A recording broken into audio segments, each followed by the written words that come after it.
My boyfriend tweeted, "If she can't communicate, let her go." I retweeted it with, "You're right." Then I posted a picture of his half-written breakup letter that he left in my drawer and tagged him, "Finishing it for you."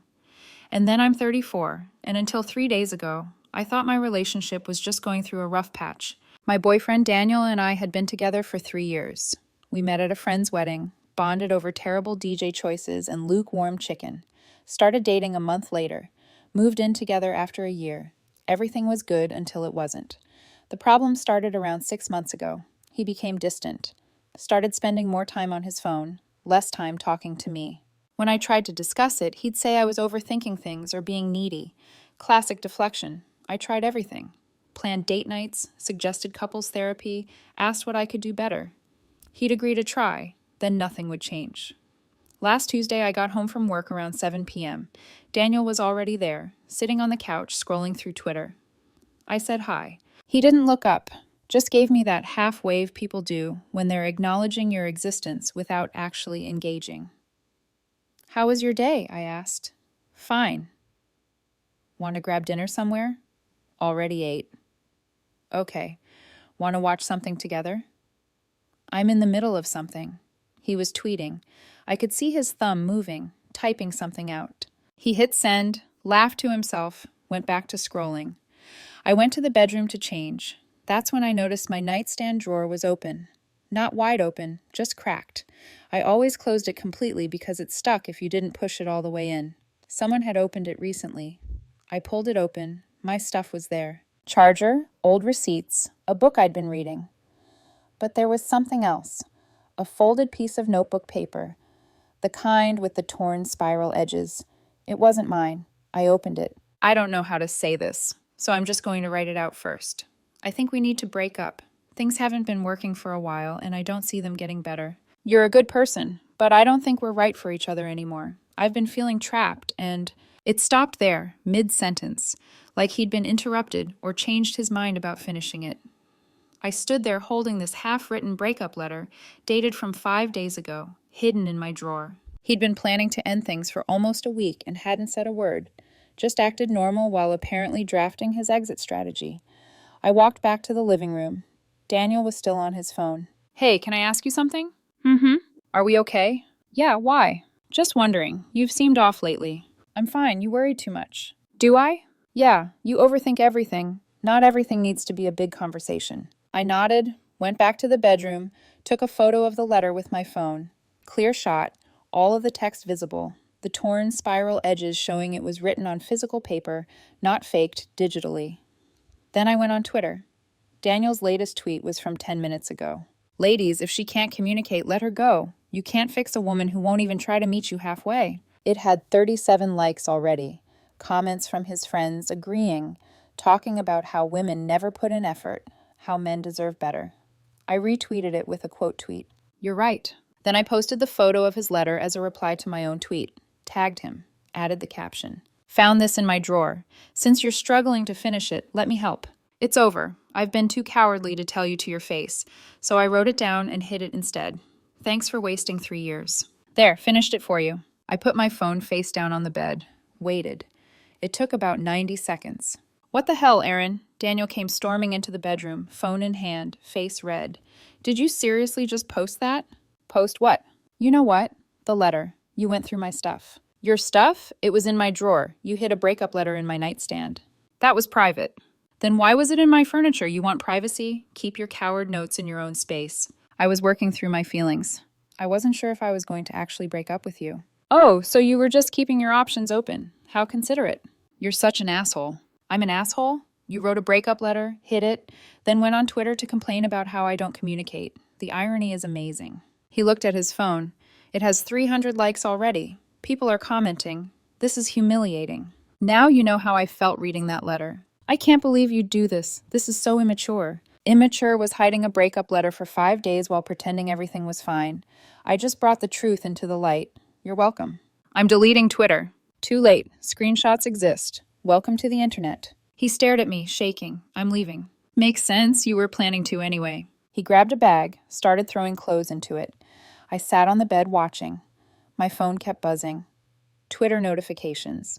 People were retweeting my post, commenting, quoting it. The tweet was going viral. Daniel left 20 minutes later, slammed the door so hard a picture frame fell off the wall. I picked up my phone. The tweet had 1,200 likes. Someone had screenshot the whole thread and posted it to Reddit. Another person made a TikTok reading the letter out loud with sad music in the background. I was trending in relationship drama circles. My friend Casey texted, "Girl, what happened?" I sent her the full story. She called immediately. "Holy shit, Aaron." "Yeah, I'm all over Twitter. People are calling you petty. Other people are calling you a legend." "Which side are you on?" "Legend side, he had it coming." "Thanks. Where's Daniel now?" "Gone. Probably at his friend Emma's place." "What are you going to do?" "I don't know. Maybe order pizza and enjoy the chaos." Update 1. Wednesday morning, I woke up to 847 Twitter notifications. The tweet had 15,000 likes. Daniel's original tweet had been deleted, but mine was still up. People were dissecting it, taking sides, creating memes. Someone made a poll. Was she wrong for posting the letter? 67% voted no. He deserved it. Daniel's friends started tweeting at me. Emma posted, "Imagine being so insecure you expose private documents on social media. Toxic femininity at its finest." Another friend, Jenna, quote tweeted me with, "Women will really do anything except go to therapy." I didn't respond. Didn't need to. The internet was doing it for me. People in the comments were pulling receipts on Daniel's previous tweets, finding contradictions, pointing out patterns. One user found a tweet from 2 months ago where Daniel complained about his ex doing the same thing, not communicating. Someone replied, "So, he has a history of projecting?" Noted. My phone rang. Unknown number. I answered. "Hello? Hi, is this Erin, the woman who posted the breakup letter?" "Who's asking?" "I'm a producer for a podcast called Relationship Red Flags. We'd love to have you on to discuss what happened." Pass. "We can offer compensation." "Not interested." I hung up. 3 more calls came in over the next hour. A blogger, a YouTube channel, some relationship counselor who wanted to use my story as a case study. I ignored them all. Daniel texted at noon. "You need to delete that tweet. It's ruining my life." Me. "You need to finish what you start. That letter was sloppy work." "Aaron, I'm serious. People are harassing me. My coworkers saw it. My boss saw it." Me. "Maybe don't air relationship grievances on public social media. Then hide evidence of your own hypocrisy. I'm going to report the tweet for harassment." Me. "Go ahead. All I did was post a photo of something you wrote and left in my apartment. No lies, no doxing, just facts. You're enjoying this." Me. "A little bit, yeah." He stopped responding. That evening, my buddy Marcus came over with beer and pizza. "You're famous," he said. "Internet famous doesn't count." "Still counts. You're trending on Twitter. Reddit's eating this up. TikTok's making remixes. You're the main character today." "Lucky me." "How you feeling, though? For real?" I thought about it. Honestly, relieved. I've been trying to save this relationship for months. He was already gone. At least now I know. "You think you went too far with the tweet?" "Maybe. But he went on Twitter to trash me for not communicating while actively hiding a breakup letter. Sometimes you've got to call out the hypocrisy." Fair. We ate pizza and watched people react to the tweet in real time. It was surreal. Strangers debating my relationship, psychoanalyzing both of us, creating narratives. Some said I was petty and vindictive. Others said Daniel was manipulative and got what he deserved. Everyone had an opinion. Around 10 p.m., I got a DM on Twitter from someone named Alex. "Hey, I know this is random, but I dated Daniel 2 years ago. He did the same thing to me. Wrote a letter, hid it, then acted like everything was fine until he finally broke up with me out of nowhere. Just wanted you to know you're not crazy, and this is a pattern with him."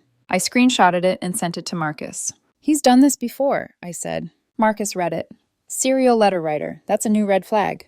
Apparently, another DM came in. Then another. 5 more people claiming they either knew Daniel or had similar experiences with him. One woman said Daniel had been texting her girlfriend while we were together. Someone else said they saw him on a dating app 3 weeks ago. I didn't know what to believe anymore, but the pattern was clear. This wasn't just about bad communication. This was about someone who never learned how to be honest. Update 2. Thursday, the story hit a few online publications. BuzzFeed did an article. Woman exposes boyfriend's secret breakup letter after he tweets about communication. The Shade Room posted it. A few relationship advice Instagram accounts made carousel posts analyzing the situation. Daniel went private on all his social media. Too late. The screenshots were everywhere. His friend Emma posted a long thread defending him. Y'all don't know the full story. She was emotionally unavailable. He tried everything. Writing that letter was his way of processing his feelings privately. She violated his trust by sharing it. People weren't buying it. The replies were brutal. If she was so bad, why did he stay? He literally tweeted about communication while hiding a letter.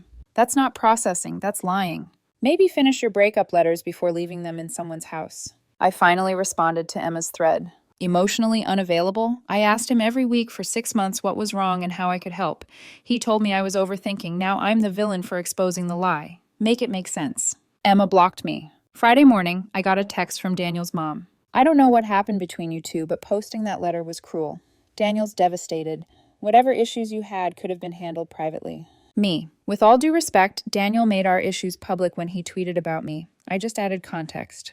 That's not how adults handle things. Me.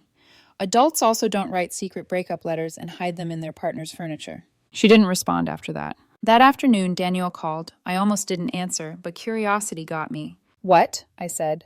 Can we talk in person? Why? Because this has gotten out of hand and we need to figure out how to move forward.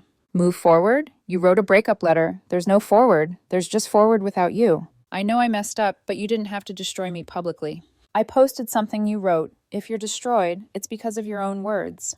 You're being cruel. I'm being honest. Something you struggled with. Silence. I want my stuff from the apartment. Fine. When? Tomorrow, noon. I'll bring Emma. Great. I'll be here. He hung up. Saturday at noon, Daniel showed up with Emma and another friend I didn't recognize. They looked at me like I was a criminal. I let them in without saying anything. Daniel went straight to the bedroom and started packing. Emma stayed in the living room, arms crossed, glaring. You know you're trending for being toxic, right? Emma said. Am I? Yeah, you humiliated him over a letter he never even sent. He left it in my drawer. What was I supposed to do? Pretend I didn't see it? You were supposed to talk to him like an adult. I tried talking to him for 6 months. He called me needy every time. Because you were always asking what's wrong, pushing him to communicate. Some people need space. Space is fine. Lying isn't. Emma didn't have a response to that. Daniel came out with 2 suitcases and 3 boxes. That's everything. Cool. Can you delete the tweet now? No. Why not? Because it's the truth and I'm not helping you rewrite history. You're unbelievable. So I've heard. They left. I locked the door behind them, sat on the couch, and opened Twitter. The tweet was still up, still getting engagement, still sparking debates. Someone had made a TikTok with the audio. If she can't communicate, let her go. Followed by a record scratch and my retweet. It had 2 million views. I laughed. This whole thing was absurd, but somehow it felt like closure. Update 3. A week passed. The viral moment started to fade. New drama took over the internet. My mentions slowed down. Life started feeling normal again. Daniel's friend Jenna reached out via DM. Look, I don't agree with what you did, but I wanted to apologize for some of the things I said. Daniel told us you were the problem, but after seeing how he handled all this, I'm starting to think maybe he wasn't being completely honest. Me. Appreciate that, Jenna. For what it's worth, he's dating someone new already. Some woman he met on Hinge 2 weeks ago. Me. 2 weeks ago? We were still together 2 weeks ago. Yeah, that's what I thought. Just figured you should know. So he was already moving on before he even wrote the letter. Probably why it was unfinished. He was too busy lining up his next situation. I wasn't even mad. Just done. Completely done. I deleted the tweet. Not because Daniel asked, but because I didn't need it anymore. The point was made. The truth was out. Keeping it up felt like holding on to something that didn't matter. Marcus texted, "You deleted it." Me. Yeah, time to move on. Proud of you. Thanks. It's been 2 months. Life's good. Really good. I kept the apartment. Got a dog, a golden retriever named Duke. Started hitting the gym regularly. Feels like I'm finally living for myself instead of trying to save a relationship that was already dead. I heard Daniel's new relationship didn't last. Apparently, he pulled the same communication games, and the woman bounced after a month. Not my problem anymore. A few people still recognize me from the tweet. Someone at the coffee shop last week said, "Hey, aren't you the breakup letter girl?" I just smiled and said, "Yeah." She said, "Legendary, he had it coming." Maybe I was petty. Maybe I could have handled it differently. But sometimes people need to see their own hypocrisy reflected back at them. Daniel spent months making me feel like I was the problem. Too needy, too sensitive, too much. Turns out I was just dating someone who didn't have the guts to be honest. The letter is still in my drawer. I kept it not as a trophy or a reminder of what went wrong, but as proof that I wasn't crazy, that my instincts were right, that when someone shows you who they are, you should believe them.